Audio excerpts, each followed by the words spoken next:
എല്ലാ കൂട്ടുകാർക്കും ശുഭരാത്രി നേർന്നുകൊണ്ട് നമുക്ക് ഇഷിതയുടെ മഹേഷിന്റെ നാളത്തെ നല്ലൊരു പ്രൊമോ വിശേഷം കേട്ടാലോ. അതിനു മുമ്പായിട്ട് ആദ്യമായി കാണുന്നവരുണ്ടെങ്കിൽ ചാനൽ ഇഷ്ടപ്പെട്ട ഒന്ന് സബ്സ്ക്രൈബ് ചെയ്യാൻ മറക്കരുത്. വീഡിയോ ഇഷ്ടപ്പെടുവാണെങ്കിൽ ലൈക്ക് ചെയ്യാനും കമന്റ് ചെയ്യാനും മറക്കരുത് കേട്ടോ. അപ്പൊ നമുക്ക് നേരെ നമ്മുടെ വിശേഷത്തിലേക്ക് പോയാലോ. അങ്ങനെ ഇന്നത്തെ വിശേഷം നമ്മൾ കണ്ടു.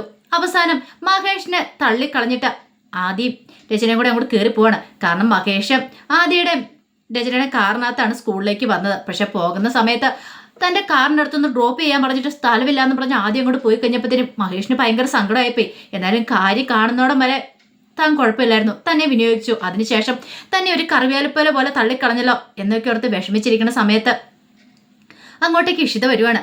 ഇഷിത വന്നിട്ട് എന്ത് പറ്റിയെന്ന് ചോദിക്കുക. അല്ല അത് പിന്നെ അവര് ആ കാറ് കയറ്റി കൊണ്ടുപോയില്ല, അതല്ലേ വിഷമം അല്ലേന്ന് ചോദിക്കുകയാണ്. ഇത് കേട്ടതും ഒരു നിമിഷം ഭയങ്കര സങ്കടമായിപ്പോയി മഹേഷിന്. മഹേഷ് പറഞ്ഞു, എന്നെ തള്ളിക്കളഞ്ഞിട്ട് പോയല്ലോ, അതോർത്തിട്ട് എനിക്കൊരു സങ്കടമാണെന്ന് പറയണം. കാരണം അവൻ വിളിച്ച സമയത്ത് ഞാൻ ഓടി വന്നാ, പക്ഷേങ്കിൽ അവൻ നിമിഷം നേരം കൊണ്ട് എന്നെ തള്ളിക്കളഞ്ഞിട്ട് പോയി. എനിക്ക് സഹിക്കാൻ പറ്റില്ല, എന്നെ വഴിയിലിറക്കി വിട്ടിട്ട് പോയില്ലെന്ന് ചോദിക്കാം. അതാണോ കാര്യം? ആദ്യയുടെ സ്വഭാവം അറിയാവുന്നതല്ലേ മഹേഷിന്. പിന്നെ രചന, അവള് മഹേഷിന്റെ ജീവിതത്തിൽ നിന്ന് തന്നെ ഇറങ്ങിപ്പോയോളല്ലേ, പിന്നെ അതിനെക്കുറിച്ച് ഒത്തിരി വ്യാകുലപ്പെടേണ്ട കാര്യമുണ്ടോ എന്ന് ചോദിക്കാം. പോട്ടെ, ആദ്യം ചെറിയ കുട്ടിയല്ലേ, അവന് മൂത്തോര് പറയുന്ന എന്താണോ അതാണ് അവന് വേദവാക്യം. ഇപ്പൊ രചന ആകാശമൊക്കെ പറഞ്ഞു കൊടുത്ത് ഓരോന്ന് പറഞ്ഞു കൊടുത്ത് അവന്റെ മനസ്സിനെ മാറ്റി വെച്ചിരിക്കാം. അപ്പൊ അതുകൊണ്ട് അവര് പറയുന്ന അനുസരിക്കുള്ളൂ. അപ്പൊ ആദ്യയുടെ കണ്ണിലെ മഹേഷ് കുറ്റക്കാരനാണ്. മഹേഷ് അവന്റെ അമ്മയെ തല്ലു, അങ്ങനെയൊക്കെ ഉപദ്രവിക്കൂ എന്നൊക്കെ പറഞ്ഞ് ഓരോന്ന് പറഞ്ഞു കൊടുത്തിരിക്കുന്നുണ്ട്. ആ ഒരു രീതിയിലാണ് ആദ്യം മഹേഷിനെ കാണുന്നത്. അതൊക്കെ നമുക്ക് പതിയെ മാറ്റിയെടുക്കണം. അതിന് വേണ്ടിയിട്ട് മഹേഷിന്റെ ജീവിതത്തിലേക്ക് ആദ്യം കടന്നു വന്നേ മതിയാവുള്ളെന്ന് ഇഷിത പറയാണ്. ഇത് കേട്ടപ്പം ഒരു നിമിഷം ഒന്ന് ചിന്തിച്ചിട്ട് മഹേഷ് പറഞ്ഞു, അങ്ങനെ ഒരു ദിവസം ഉണ്ടാവുമെന്ന് ചോദിക്കുക. ഉണ്ടാകും, ഞാനല്ലേ ഉറപ്പ് പറയണേ, എന്തിനാ വിഷമിക്കണേ. ഇപ്പൊ അവളുടെ ആഗ്രഹം എന്തായിരിക്കും എന്നറിയാവോ? നമ്മുടെ ജീവിതം തകർക്കണം എന്നുള്ള. അതൊരിക്കലും നടക്കാൻ പോകുന്നില്ല. എനിക്കറിയാം മഹേഷിനെ. മഹേഷ് ഒരിക്കലും ഇനിയിപ്പോൾ അങ്ങനെ പോകത്തില്ലെന്ന് പറയാം. അതുകൊണ്ട് ആ കാര്യത്തിൽ മഹേഷിന് ഒരു പേടിയും വേണ്ട. മഹേഷിനെ ഞാൻ ഒരിക്കലും സംശയിക്കില്ല എന്ന് പറയണം. ഇത് കേട്ട മഹേഷ് പറഞ്ഞു, നിന്നെപ്പോലൊരു ഭാര്യ എൻ്റെ ജീവിതത്തിൽ കിട്ടിയതാ, അല്ലെങ്കിൽ ഞാൻ എന്ത് ചെയ്തേനും. നിന്റെ സ്ഥാനത്ത് വേറെ ആരാണെങ്കിലും ഇന്ന് വീട്ടിലൊരു അടിയും വഴക്കും നടന്നേനെ. അവളുടെ ഉദ്ദേശം അത് തന്നെയായിരുന്നു, നമ്മൾ തമ്മിൽ വഴക്കുണ്ടാക്കണം. ഇപ്പം അവിടെ വെച്ച് തന്നെ നീ കണ്ടതാണല്ലോ, പ്രിൻസിപ്പാളിൻ്റെ റൂമിൻ്റെ ഫ്രണ്ട് വെച്ച് തന്നെ ഓടി വന്ന് എൻ്റെ കയ്യിലേക്ക് പിടിച്ച് അങ്ങനെയൊക്കെ പറഞ്ഞ്. ഞാൻ ഒരിക്കലും അവളെ ഫോൺ വിളിക്കുകയോ അവളോട് സംസാരിക്കുകയോ ചെയ്തിട്ടില്ല. അവൾ പറഞ്ഞെല്ലാം കള്ളത്തരാവെന്ന് പറയണം. ഇഷിത പറഞ്ഞു, അതൊക്കെ എനിക്ക് മനസ്സിലായി. അവളുടെ വിചാരം എനിക്കതൊന്നും മനസ്സിലാവില്ലെന്നാ. എനിക്ക് അവളുടെ മുഖത്ത് നോക്കി കഴിഞ്ഞപ്പോൾ അതാ കാര്യം അറിയായിരുന്നു. നമ്മളെ രണ്ടുപേരും ഒന്ന് തെറ്റിക്കണം, അതാണ് അവളുടെ ഉദ്ദേശം. അതൊന്നും നടക്കില്ലാത്ത കാര്യമാണ്. അവളുടെ മുന്നിൽ കൂടെ നമ്മൾ കൈ കോർത്ത് പിടിച്ച് നടക്കണം, എങ്കിലും അവൾ വേദനിക്കുള്ളൂ എന്ന് പറയാം. പിന്നെ ഞാൻ മുമ്പൊരു കാര്യം പറഞ്ഞായിരുന്നല്ലോ, ആദ്യം കൂട്ടിക്കൊണ്ടുവരണമെന്ന്. അത് എനിക്ക് കൊണ്ടുവരണമെന്ന് പറയണം. അതിനുവേണ്ടി ഞാൻ ചില കാര്യങ്ങളൊക്കെ ചെയ്യുമെന്ന് പറയണം. ഇത് കേട്ടത് മഹേഷ് ചെന്ത്, ഇന്ന് ഞാൻ അവനോട് സംസാരിക്കുന്ന സമയത്ത് അവനെന്നെ വെല്ലുവിളിക്കാൻ വന്നിട്ടുണ്ടായിരുന്നു. ആ സമയത്ത് ഞാൻ ഇഷാദെന്ന് വിളിച്ചു. ആ ഇഷാദ എന്നുള്ള വിളിയിൽ അവൻ തിരിഞ്ഞു നോക്കി. മഹേഷേ, ഒരു കാര്യം എനിക്ക് ഉറപ്പായി, അവൻ്റെ ഓർമ്മയുടെ എവിടെയോ ഞാനുണ്ട്, ഒരു കോണിൽ ഞാനുണ്ട്, മനസ്സിൽ എവിടെയോ ഞാനുണ്ട്. അങ്ങനെയാണെങ്കിൽ അവന് പഴയ ഓർമ്മകളൊക്കെ അവൻ്റെ മനസ്സിലേക്ക് വരും. അതിന് വേണ്ടിയിട്ടുള്ള പ്രയത്നത്തിലാണ് ഞാനെന്ന് പറയണം. ഇത് കേട്ടപ്പോൾ മഹേഷ് ചോദിച്ചു, അതൊക്കെ നടക്കുമെന്ന് ചോദിക്കണം. എന്തുകൊണ്ട് നടന്നുകൂടാ? ഉറപ്പായിട്ട് നടക്കുമെന്ന് പറയണം. ധൈര്യമായിട്ടിരിക്കുക, എന്തിനു വേദനയും കൂടെ ഞാനില്ലേന്ന് ചോദിക്കുകയാണ്. പിന്നെ ചിപ്പിമോളുടെ മുന്നിൽ ഇങ്ങനെ ഇനിയിപ്പോൾ സങ്കടപ്പെട്ട് നിൽക്കേണ്ട കാര്യമൊന്നുമില്ല, വന്നേന്ന് പറഞ്ഞിട്ട് ആ കയ്യിലേക്ക് ഇങ്ങോട്ട് കയറി പിടിക്കുകയാണ്. അങ്ങനെ മഹേഷിന്റെ കയ്യിൽ കയറി പിടിച്ച് രണ്ടുപേരും കൂടെ നല്ല സന്തോഷത്തോടെ അങ്ങോട്ട് നടന്നു വരുവാണ്. അപ്പോഴേക്കുമാണ് ആഷിതയും സൂരജ്മോനും ചിപ്പിമോളും കൂടെ അങ്ങോട്ട് വരുന്നത്. പെട്ടെന്ന് സൂരജ്മോൻ പറഞ്ഞു, ആണ്ടേ ഇഷിതാമ്മ വരുന്നു. അല്ല, മുമ്പേ ആണെങ്കിൽ മഹേഷ് അങ്കിള് ആദ്യോടും രചനാൻ്റിയോടും ഒപ്പമല്ലായിരുന്നോ? ഇപ്പം എങ്ങനെ ഇങ്ങനെ? മുമ്പേ മുഖം വെറുപ്പിച്ച് പോയതാണല്ലോ ഇഷിതാമ്മയെന്നൊക്കെ പറയണം. ഇത് കേട്ടതിന് ചിപ്പി പറഞ്ഞു, അതെ, അതൊക്കെ എൻ്റെ അമ്മ ചുമ്മാ കാണിക്കുന്ന. എൻ്റെ അമ്മയ്ക്ക് ഡാഡിയായിട്ട് പിണക്കൊന്നുമില്ല. അവർ പിണങ്ങിയാലും അധിക സമയമൊന്നും ഇരിക്കത്തില്ല. കണ്ടില്ലേ, പ്രണയിനികളെ പോലെ ഇണക്കുരുകളെ പോലെ രണ്ടുപേരും കൈയും കോർത്തു വരുന്നേ. ഇത് കേട്ടപ്പം ആഷിത പറഞ്ഞു, ചിപ്പിമോള് കൊള്ളാലോ ആള്, പറഞ്ഞു ഞങ്ങൾ കത്തി കയറുവാണല്ലോ എന്ന് പറയാം. ഇത് കേട്ടൻ ചിപ്പിമോള്, ഞാനിതൊക്കെ സ്ഥിരം കണ്ടുകൊണ്ടിരിക്കുന്നതല്ലേ വീട്ടില്. അവർ തമ്മിൽ ചെറിയ വഴക്കൊക്കെ ഉണ്ടാവും, പക്ഷെ എന്നാലും ഇത്ര കഴിയുമ്പോൾ അവർ രണ്ടുപേരും ഒന്നായിരിക്കും എന്ന് പറയണം. ഇങ്ങനെ അവർ ആഷിതയുടെ അടുത്തേക്ക് വരുവാണ്. വന്നിപ്പോൾ ആഷിത പറഞ്ഞു, പിണക്കമെല്ലാം മാറിയെന്ന് ചോദിക്കും. ഇത് കേട്ടതും മഹേഷിനെ നോക്കിയിട്ട് ഇഷിത പറഞ്ഞു, എന്ത് പിണക്കം? ഞങ്ങൾ തമ്മിൽ ഒരു പിണക്കമില്ലെന്ന് പറയണം. ഇഷിത ഞങ്ങളെ രണ്ടുപേരും ഒന്ന് തെറ്റിക്കാനായിട്ട് നോക്കിയതാ. അവൾ നോക്കിയിട്ടുണ്ടെങ്കിലും അതൊന്നും നടക്കാൻ പോകുന്നില്ല. അതുകൊണ്ട് ആ പ്രശ്നം ഞങ്ങൾ അപ്പോഴും തന്നെ സോൾവ് ചെയ്യുമെന്ന് പറയണം. എന്നാൽ ശരി, നമുക്ക് വിട്ടാലോ എന്ന് ചോദിക്കുകയാണ്. അങ്ങനെ അവരങ്ങോട്ടേക്ക് പോവാം. മഹേഷിന് സന്തോഷമായി. അങ്ങനെ അവർ ഓരോ കാര്യങ്ങളൊക്കെ പറഞ്ഞ് പുറത്തുനിന്ന് ഫുഡൊക്കെ ആ സൂരജ്മോനും ആഷിതയ്ക്കും ഒക്കെ വാങ്ങിച്ചു കൊടുത്തിട്ടാണ് മഹേഷ് അവരെ പറഞ്ഞു വിടുന്നത്. അതിനുശേഷം ഇഷിത ഒരു തീരുമാനം എടുത്തു. എങ്ങനെയെങ്കിലും ആദ്യം മടക്കി കൊണ്ടുവരാന്ന് പറഞ്ഞാൽ അവനെ നല്ലവനാക്കണമെങ്കിൽ മഹേഷിന്റെ അരിയിലേക്ക് കൊണ്ടുവന്നാൽ മാത്രമേ വഴിയുള്ളൂ. അല്ലെങ്കിൽ അവന് ഇനിയിപ്പം ചീത്ത വഴി കൂടെ ആയിരിക്കും യാത്ര ചെയ്യുന്നത്.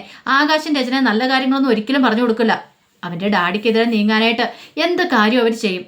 മഹേഷിനെ തോൽപ്പിക്കാന്ന് മാത്രമാണ് അതിന്റെ ലക്ഷ്യം. അതൊരു കാരണവശാലും പാടില്ല. അങ്ങനെ ചില തീരുമാനങ്ങളൊക്കെ എടുക്കുകയും ചെയ്തു. അങ്ങനെ ഇഷിത ഹോസ്പിറ്റലിലേക്ക് പോവാണ്. അങ്ങനെ ഹോസ്പിറ്റലിൽ ചെന്ന് ആദ്യം കാണുന്നത് സ്റ്റീഫൻ ഡോക്ടറാണ്. അപ്പം സ്റ്റീഫൻ ഡോക്ടറാണ് ആദ്യം നോക്കിയതൊക്കെ. അങ്ങനെ ഡോക്ടറെ അടുത്ത് ചെന്നപ്പോൾ ഡോക്ടർ എന്ത് പറ്റി ഇഷിത, എന്തെങ്കിലും കൊണ്ട് പറയണ്ടോ? പതിവിലും വീഡിയോയായിട്ടൊരു ഗൗരവമൊക്കെ ആണല്ലോ, അല്ലെങ്കിൽ എപ്പോഴും ഇഷിത ചിരിച്ച് സംസാരിച്ചുകൊണ്ടില്ലെന്നാണ്. അത് പിന്നെ ഒരു പ്രശ്നമുണ്ട് ഡോക്ടർ എന്ന് പറയണേ. എന്താ കാര്യം? അല്ല, മുമ്പ് ഇവിടെ ഉണ്ടായിരുന്ന ഇഷാദ് ഉണ്ടായിരുന്നല്ലോ. ഇഷാദ് പിന്നീട് ഇഷാദിനെ കുറിച്ചുള്ള കാര്യങ്ങളെല്ലാം പറയുകയാണ്. എല്ലാം കേട്ടുകഴിഞ്ഞപ്പോഴത്തേനും ഡോക്ടർ തന്നെ ഒരു ഞെട്ടലുണ്ടാവണം. ആഹാ, അത് കൊള്ളാലോ, ഇതൊരു അത്ഭുതം തന്നെ ആയിരിക്കുന്നല്ലോ എന്ന് പറയണ. ഇതെങ്ങനെ സംഭവിച്ചടോ എന്ന് ചോദിക്കാം. എനിക്കറിയത്തില്ല, അതൊക്കെ ദൈവത്തിൻ്റെ ഓരോ കൈകളായിരിക്കും എന്ന് പറയണം. ചിലപ്പോൾ ദൈവത്തിനൊരു തീരുമാനം ഉണ്ടായിരിക്കും എൻ്റെ അടുത്തേക്ക് ആദ്യം വരണമെന്ന്. അതിന് വേണ്ടിയിട്ട് ദൈവം ഒരിക്കലും ഒരു പാതയായിരിക്കും അതെന്ന് പറയണം. അല്ല, ഇപ്പം എന്ത് ചെയ്യാനാണ് തൻ്റെ ഉദ്ദേശം എന്ന് ചോദിക്കാം. അത് പിന്നെ ഇഷാദിൻ്റെ ഓർമ്മ തിരികെ കിട്ടണം. അവൻ്റെ ഓർമ്മ തിരികെ കിട്ടാനായിട്ട് എന്തെങ്കിലും വഴിയുണ്ടോ? അതിന് ഡോക്ടറുടെ ഹെൽപ്പ് എനിക്ക് വേണമെന്ന് പറയണം. ഇത് കേട്ടപ്പോൾ ഡോക്ടർ ഒന്ന് ആലോചിച്ചു. എന്നിട്ട് പറഞ്ഞു, അതിപ്പോൾ പെട്ടെന്ന് അവൻ്റെ ഓർമ്മ അവൻ്റെ മനസ്സിലത് കാണും. പക്ഷേ അതങ്ങനെ തിരികെ പെട്ടെന്ന് കൊണ്ടുവരാന്ന് പറഞ്ഞാൽ അത് എളുപ്പമുള്ള കാര്യമില്ലെന്ന് പറയണം. ഇഷ്ടത്ത് പറഞ്ഞു, എന്ത് റിസ്ക് വേണം ഞാൻ എടുക്കാം, എന്തിനും ഞാൻ തയ്യാറാണ്. പക്ഷെ അവൻ്റെ ഓർമ്മ തിരികെ കിട്ടണം. ഞാൻ കുറച്ചു കാലം അവൻ്റെ അമ്മയായിരുന്നു, അവൻ തിരിച്ചറിയാൻ വേണം. അതിന് വേണ്ടുന്ന എന്താ ചെയ്യേണ്ടതെന്ന് ചോദിക്കുകയാണ്. ഞാനൊന്ന് ആലോചിക്കട്ടെ, നമുക്ക് അതിന് വേണ്ടുന്ന എന്ത് മാർഗം നോക്കാം. തൻ്റെ കൂടെ എന്തിനും എതിരും കട്ട സപ്പോർട്ട് ചെയ്യാനിട്ട് ഞാൻ കൂടെ ഉണ്ടാവും. കാരണം ആ കുട്ടി അവനെ എനിക്ക് ഭയങ്കര ഇഷ്ടമായിരുന്നു. അവൻ നശിച്ചു പോകുന്ന കാണാൻ ഞാനും ആഗ്രഹിക്കുന്നില്ലെന്ന് പറയണം. അങ്ങനെ ഫുൾ സപ്പോർട്ട് ഇഷിതയ്ക്ക് കൊടുക്കുകയാണ്. അതിനുശേഷം ഇഷിത ഒരു കാര്യം തീരുമാനിച്ചു. വിനോദിനെ പോയിന്ന് കാണണം. വിനോദിനെ കണ്ടാൽ മാത്രമേ ഇനി കാര്യങ്ങൾക്കൊരു തീരുമാനം ഉണ്ടാവുള്ളൂ. സുചിത്ര അല്ലാത്തന്നെ നല്ല ടെൻഷനിലാണ്. അവള് ഇന്ന് പ്രപ്പോസ് ചെയ്യാനായിട്ട് പോകുന്ന പറഞ്ഞിരിക്കുന്ന അനുഗ്രഹ. അപ്പം അതിനു മുമ്പ് കാര്യങ്ങളൊക്കെ ഒന്ന് വിനോദുമായിട്ട് സംസാരിക്കണം എന്ന് കരുതിയിട്ട് ഇഷിത വിനോദിനെ വിളിക്കണം. വിനോദിനെ വിളിച്ചിട്ട് തിരക്കാണെന്നൊക്കെ ചോദിച്ചു കഴിയുമ്പോഴത്തേനും വിനോദ് പറഞ്ഞു, ഇല്ല, എന്താ അടുത്തമ്മയെന്ന് ചോദിക്കണം. അതെ, എനിക്ക് അത്യാവശ്യമായിട്ടൊന്ന് കാണണം എന്നൊക്കെ പറയണം. ശരി, കാണാലോ എന്ന് പറയണം. പിന്നീട് ഒരു കോഫി ഷോപ്പിലേക്ക് വരാൻ പറയണം. അങ്ങനെ ഇഷിത അങ്ങോട്ടേക്ക് ചെന്ന് ഇത്തിരി കഴിയുമ്പോഴത്തേനും വിനോദും കൂടെ അങ്ങോട്ടേക്ക് വരുന്നുണ്ട്. ഏട്ടത്തമ്മ ഇരുന്ന് മുഷിഞ്ഞോന്ന് ചോദിക്കുക. അങ്ങനൊന്നും ഇല്ലയെന്ന് പറയണം. അല്ല, എന്നെ കാണണമെന്ന് പറഞ്ഞാൽ എന്താന്ന് ചോദിക്കുക. അത് പിന്നെ അറിയാലോ, എനിക്ക് സുചിത്രയെക്കുറിച്ച് കുറച്ച് കാര്യങ്ങൾ സംസാരിക്കണമെന്ന് പറയും. ആഹാ, പിന്നീട് എനിക്കറിയാം നിങ്ങൾ തമ്മിൽ പ്രണയത്തിലാണെന്നറിയാം. സുജി എന്നോട് എല്ലാ കാര്യങ്ങളും പറഞ്ഞിട്ടുണ്ടെന്ന് പറയണം. ഇത് കേട്ടപ്പം ഒരു നിമിഷം ആലോചിച്ചിട്ട് വിനോദ് പറഞ്ഞു, അത് പിന്നെ ഞാൻ വേണ്ട, കൂടുതലൊന്നും പറയണ്ട. എത്രയും പെട്ടെന്ന് തന്നെ കാര്യങ്ങളൊക്കെ ഒരു തീരുമാനം ഉണ്ടാവണം. അറിയാലോ, ഇനി അധിക കാലം ഇങ്ങനെ വെച്ച് താമസിപ്പിച്ചു കൂടാന്ന് പറയണം. ഇത് കേട്ടപ്പോൾ വിനോദ് പറഞ്ഞു, അതിന് എനിക്ക് കുഴപ്പമൊന്നുമില്ല, പക്ഷേ മഹേഷായിട്ട് സമ്മതിക്കണം. ഏട്ടനോട് ഈ കാര്യങ്ങളൊക്കെ പറയണമെന്ന് പറയാം. ഞാൻ ഒരു കാര്യം ചെയ്യാം, മഹേഷിനോട് ഞാൻ പറഞ്ഞോളാം. പക്ഷേ വിനോദിന് വേറെ സമ്മതക്കുറവും കാര്യങ്ങളൊന്നും ഇല്ലോ, വേറെ പ്രശ്നങ്ങളൊന്നും ഇല്ലോ എന്ന് ചോദിക്കും. എനിക്ക് എന്ത് പ്രശ്നം, എനിക്ക് വേറെ ഒരു കുഴപ്പമില്ല, എനിക്ക് സമ്മതമാണെന്ന് പറയണം. അത് കേട്ടപ്പോൾ ഇഷിതയ്ക്ക് സമാധാനമായി. ഇനിയിപ്പോൾ കുഴപ്പമൊന്നുമില്ല, എനിക്കിങ്ങനെ പ്രപ്പോസ് ചെയ്താലും വിനോദ് അതൊക്കെ മാറ്റിയിട്ടോളും. ആ കാര്യത്തിൽ ഇനി ടെൻഷൻ അടിക്കുന്ന കാര്യമില്ല. വിനോദിൻ്റെ ഉറപ്പ് കിട്ടിയല്ലോ, എത്രയും പെട്ടെന്ന് സുത്രമായിട്ടുള്ള കല്യാണം നടത്തണം. കാരണം അവളുടെ മനസ്സ് ഇനിയും വേദനിച്ചുകൂടാ. അത് ചിന്തിക്കാൻ പറ്റുന്ന കാര്യമായിരുന്നില്ല ഇഷിതയ്ക്ക്. ഒന്ന്, അവളുടെ ലവ് ഫെയിലിയറായി പോയതാണ്. അപ്പം അതിൻ്റെ മനോവിഷമത്തിലിരിക്കുമ്പോഴായിരുന്നു ഇത്. അതുകൊണ്ട് ഇതും കൂടെ ഫെയിലിയറായി പോയിട്ടുണ്ടെങ്കിൽ അവൾ ജീവിച്ചിരിക്കില്ലെന്നൊക്കെയാണ് പറഞ്ഞിരിക്കുന്നത്. അത് ചിന്തിക്കാൻ പറ്റുന്ന കാര്യമില്ല. കാരണം സുചിത്രനെ അത്രമാത്രം ഇഷിത സ്നേഹിക്കുന്നുണ്ടായിരുന്നു. പിന്നീട് ഇഷിത പോരുവാണ്. ഈ സമയത്ത് കൈലാസ് എന്ത് ചെയ്യുവാണ്? കൈലാസ് പുറത്തേക്ക് പോവാണ്.